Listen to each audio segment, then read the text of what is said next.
C'est l'heure de votre journal des sports, on fait le tour des résultats du week-end en Vendée.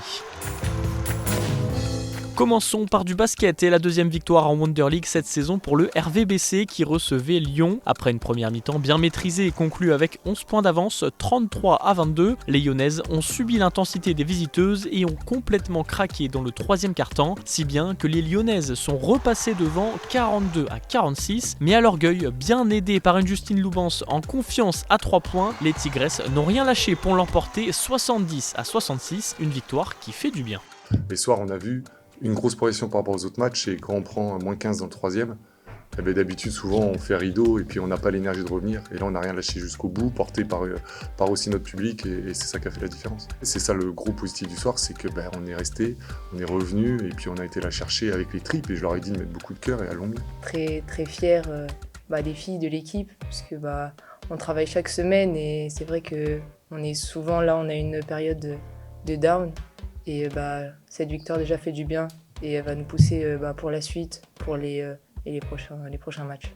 Pas de victoire en revanche pour Chaland en Élite 2 qui s'est de nouveau incliné 83-73 contre hier Toulon.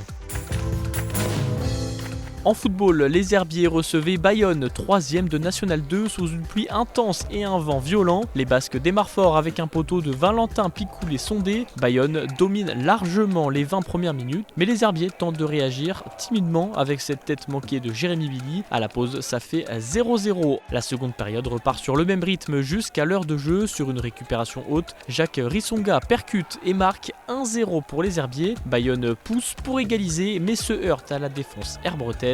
Et dans les arrêts de jeu, les visiteurs ratent leur dernière occasion. Et sur un contre, Arthur Fiquet scelle la victoire des Herbiers qui s'impose 2-0. On a voulu organiser un pressing, on avait travaillé dessus, mais malheureusement on n'a pas réussi à le faire. Ce qui fait que l'adversaire Bayonne, qui est vraiment un adversaire de qualité, et on l'avait spécifié de toute façon avant le match, a réussi à déjouer notre pressing parce qu'on n'était pas en phase. On a réajusté pas mal de choses à la mi-temps, notamment d'un point de vue offensif dans nos ressorties de balles. Et en deuxième mi-temps, on l'a mis en place, on a remis ce qu'il fallait. Et j'ai trouvé que pendant 30 minutes, on a fait vraiment 30 bonnes premières minutes. Alors le but aussi nous a aidé, nous a permis d'avoir un peu plus de confiance.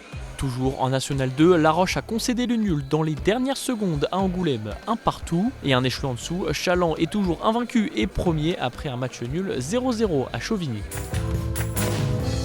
Enfin, en ring hockey, la Vendéenne accueillait Quintin, dernier du championnat. Les Rouges et Noirs imposent d'entrée un rythme intense. Dès la première minute, Gutiérrez ouvre le score, suivi de Bessoli et Da Silva, déjà 6-0 après 6 minutes de jeu. Quintin réagit, mais les Lyonnais conservent l'avantage, 6-3 à la mi-temps. En seconde période, Geofflo, Balmaceda et Alanik creusent l'écart, 9-3 en faveur des Vendéens. Mais Quintin parvient à rester dangereux et à marquer. Mais au-dessus dans le jeu, plus dangereux, les Vendéens maintiennent l'écart grâce à un doublé notamment de Nathan Geofflo et de Gutiérrez qui clôt le score 12-5. Avec cette victoire, la Vendéenne reste premier mais a tout de même concédé quelques buts.